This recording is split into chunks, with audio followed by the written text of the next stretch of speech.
백원우 곧 소환. 오늘 뉴스에이는 청와대의 선거 개입 논란 취재 내용을 집중 보도합니다. 검찰은 지난해 청와대가 울산시장 선거에 개입했는지 여부를 수사 중입니다. 당시 경찰에 김기현 시장의 비위 첩보를 내려보낸 청와대 민정수석실은 조국 수석과 박형철, 백원우 두 비서관이 책임자였습니다. 이 중 박 비서관이 최근 검찰 조사에서 백원우 전 비서관이 첩보를 줬다고 발언한 것으로 전해졌습니다. 백 전 비서관은 곧 검찰에 소환될 계획인데 그 첩보를 누가 만들었는지가 관심입니다. 먼저 권솔 기자입니다. 검찰은 조만간 백원우 전 대통령 민정비서관을 소환하기로 했습니다. 백 전 비서관이 김기현 전 울산시장 측근 비리 첩보를 누구에게서 받았는지가 가장 먼저 확인할 내용입니다. 대통령 민정수석실에 들어온 민원인의 투서가 경찰에 그대로 전달한 것이라면 문제가 되지 않습니다. 하지만 대통령 민정수석실에서 생산한 첩보라면 얘기가 달라집니다. 특히 검찰은 국정 관련 여론 수렴과 민심 동향 파악, 그리고 대통령 친인척 등 주변 인사 관리를 맡은 백 전 민정비서관이 김 전 시장 측근 비리 첩보를 손에 넣은 과정에 주목하고 있습니다. 토착 비리 첩보 생산은 민정비서관실의 업무가 아니기 때문입니다. 청와대가 수집한 동향을 근거로 비리 첩보를 작성해 경찰청에 보냈다면 하명 수사 논란에서 자유로울 수 없습니다. 검찰 관계자는 문재인 대통령의 측근인 송철호 울산시장을 당선시키려고 청와대가 첩보를 생산한 것이라면 명백한 선거 개입이라고 강조했습니다. 검찰 수사가 백 전 비서관을 넘어 청와대 핵심 참모들로 확대될 수 있다는 관측이 나옵니다. 채널A 뉴스 권솔입니다. 박형철 비서관으로부터 일격을 당한 백원우 전 민정비서관도 반격에 나섰습니다. 공격의 대상은 검찰입니다. 당시 첩보를 그냥 전달했을 뿐인데 아무것도 아닌 일을 검찰이 정치적 수사를 하고 있다고 비판했습니다. 이어서 김철중 기자입니다. 백원우 전 대통령 민정비서관은 더불어민주당 대변인실을 통해 자신의 입장을 밝혔습니다. 입장문에서 박형철 반부패 비서관에게 첩보를 전달했다는 의혹에 대해 민정수석실에는 특별히 기억나지 않을 정도로 많은 첩보가 들어온다고 설명했습니다.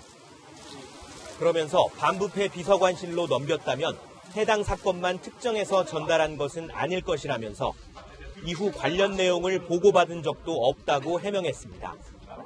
민주당도 백 전 비서관과 같은 설명을 했습니다. 선출직 공무원에 대해서는 민정수석실이 감찰 권한이 없기 때문에 그것은 매번 그런 첩보가 들어오면 바로 해당 수사기관에 자동으로 이첩했다 이렇게 기억을 하고 있고요. 많은 민원성 첩보 중 하나로 김기현 전 울산시장에 대한 첩보가 들어와 경찰에게 넘겨졌을 뿐이라는 겁니다. 하지만 누구로부터 첩보를 받았는지는 밝히지 않았습니다. 백 전 비서관은 뒤늦게 진행한 검찰 수사에 정치적 의도가 있는 게 아니냐며 비판하기도 했습니다.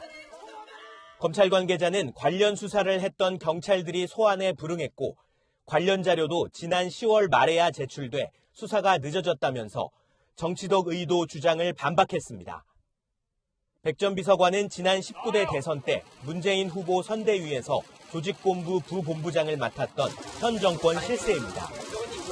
지금은 민주연구원 부원장으로 민주당의 총선 전략과 인재 영입을 담당하고 있습니다. 채널A 뉴스 김철중입니다. 박형철 비서관은 지금도 청와대에서 근무 중입니다. 최근 검찰의 김기현 시장 보고서는 백원우 전 비서관이 유재수 전 부산시 경제부시장 감찰 중단은 조국 전 수석이 지시했다며 청와대에 부담이 되는 진술을 계속하고 있는데요. 이 때문인지 이틀째 출근을 하지 않았고 일각에선 사퇴설까지 제기됩니다. 이동훈 기자입니다. 박형철 반부패 비서관은 어제에 이어 오늘도 청와대에 출근하지 않고 있습니다. 대신 자택에 머물고 있는 것으로 알려졌습니다. 박형철 비서관 어디 하시는 걸로 나와 있어가지고.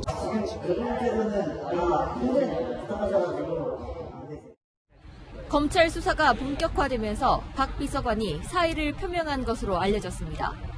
청와대는 공식적으로는 사의 표명에 대해 언급하지 않고 있지만 후임 비서관을 물색 중인 것으로 전해졌습니다. 박 비서관은 올해 초에도 사의를 표했지만 청와대가 붙잡은 것으로 전해졌습니다. 문재인 대통령은 청와대 내 유일한 검찰 출신인 박 비서관에게 조국 사태와 검찰 개혁에 대한 자문을 종종 구한 것으로 알려졌습니다. 박 비서관은 지난해 말 김태우 전 수사관의 민간인 사찰 의혹 폭로 당시만 해도 비위 혐의자의 일방적 주장이라며 청와대 방어에 나섰습니다. 하지만 청와대의 선거 개입 하명 수사 의혹에 대해서는 달랐습니다. 박 비서관과 윤석열 검찰총장의 각별한 사이가 영향을 미치는 게 아니냐는 관측이 나옵니다. 박근혜 정부 당시 국정원 대선 개입 사건 특별수사팀에서 부팀장을 맡아 윤석열 팀장을 도왔습니다. 윤 총장이 사석에서 박 비서관 이름을 부를 만큼 두 사람은 가까운 사이로 알려졌습니다. 채널A 뉴스 이동훈입니다. 청와대 퇴직 이후 민정수석실 문제를 연속 고발하고 있는 김태우 전 검찰 수사관이 이번 선거 수사 개입 논란도 입을 열었습니다. 특감반원 시절 청와대 안에서 김기현 전 시장 관련 첩보와 수사 보고서를 직접 보고 사진으로 찍어뒀다고도 했습니다. 우현기 기자입니다. 김태우 전 수사관이 청와대에서 일할 때 김기현 당시 울산시장 관련 문건을 우연히 발견했다는 장소는 민정수석실 특별감찰반 사무실입니다. 제가 출력한 출력물을 가지러 그 복합기에 딱 갔는데요. 거기 이미 어떤 문서가 이미 있는 거예요. 와, 이게요. 김기현 울산시장에 대한 그런 내용이었습니다. 문건의 작성자는 알 수 없지만 수사 동향 보고서 형태였고 김 시장 외에도 조국 당시 민정수석과 황운하 울산경찰청장 관련 정보도 담겨 있었다고 했습니다. 김 전 수사관은 곧바로 휴대전화로 이 보고서의 사진을 찍었다고 주장했습니다. 특별감찰반의 감찰 범위를 벗어나는 정치인 관련 보고서라 불법이라고 생각했다는 겁니다. 자신이 보고서를 건네자 직속 상관인 이인걸 당시 특감반장이 당황해했다며 당시 상황을 구체적으로 묘사했습니다. 그걸 휙 잡아채 가더니 엄청 놀라는 표정을 짓는 거예요. 당황하더라고요, 되게. 김 전 수사관은 김기현 당시 울산시장에 대한 첩보와 수사가 청와대에서 시작된 걸 이때 직감했다고 말했습니다. 물증이 있는데도 정치사찰 첩보를 하명한 걸 부인한다며 청와대를 비판했습니다. 하지만 휴대전화로 찍었다는 보고서 사진을 공개하지는 않았습니다. 채널A 뉴스 우현기입니다. 네, 연일 새로운 인물이 등장하며 의혹이 증폭되고 있는 이번 사건, 사회부 조영민 기자와 자세히 짚어보겠습니다. 조 기자, 네. 가장 처음에 청와대가 경찰에 내려보냈다는 그 첩보 문서, 네. 그게 어디서 나온 건지 오늘 경찰이 해명을 했죠, 처음으로? 이제 경찰 입장에서 설명을 내놨던 겁니다. 이 사건의 발단은 지난 2017년 11월쯤 청와대 민정수석실 반부패 비서관실에 파견된 경찰관이 경찰청으로 노란색 서류 봉투를 들고 오면서 시작됩니다. 이 봉투에는 김기현 당시 울산시장 측근과 관련한 여러 범죄 첩보 문건이 담긴 채 밀봉돼 있었다고 하는데요. 이 경찰청은 이 문건을 원본 그대로 울산경찰청에 내려보내면서 수사가 필요한지 검토해봐라 이렇게 지시했다고 했습니다. 백원우 당시 민정비서관이 박형철 반부패 비서관에게 이 문건을 전달했고 그 문건이 다시 경찰로 넘어온 건데 경찰청은 다만 이 첩보 문건을 처음 작성한 사람이 누구인지는 모른다 이런 취지로 밝혔습니다.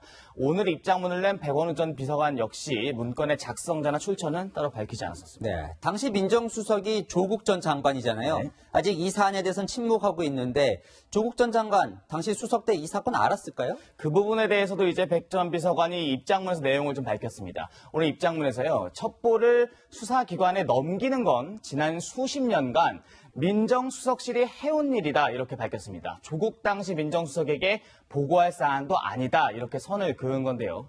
하지만 경찰청은 오늘 김기현 당시 울산시장 수사와 관련해 총 9차례에 걸쳐 수사 진행 상황을 청와대 민정수석실에 보고했다고 설명했다 이렇게 말했습니다. 경찰에서 10번 가까이 청와대의 수사 상황을 보고한 사안을 민정수석실 최고 책임자인 이 조국 전 장관이 모르고 있었다면 이제 능력이 의심되는 부분인 거고 반대로 알고 있고 경찰 보고 내용까지 챙기고 있었다면 직권을 남용해 하명 수사를 벌였다는 논란에서 자유로울 수는 없을 것 같습니다. 그런데 9번이나 수사 상황을 보고했다. 통상적으로 좀 어떤가요? 이렇게 경찰이 청와대에 수사 사항에 대해서 자주 보고를 하나요? 이 부분도 경찰의 설명이 있었는데요. 경찰은 과거에도 이제 주요 사건들 같은 경우는 네. 수사 진행 상황을 청와대 국정상황실에 알렸다, 뭐 이런 취지로 얘기를 했었습니다. 보통 주요 사건들에 대한 내용을 이제 알렸다는 부분인 건데요. 다만 이 오늘 사안의 같은 경우, 그러니까 김기현 시장과 같은 경우에서는 이 사안을 민정수석실에 알린 부분이 이제 논란이 되고 있는 건데요. 이 민정수석실 부분에 알린 거에 대해서 이제 기존의 이 민정수석실에서는 선출직 공직자에 대한 부분에 대해서는 감찰권이 없기 때문에 첩보를 수사기관에 넘겼다, 이런 식의 입장을 좀 밝혀오지 않았습니까?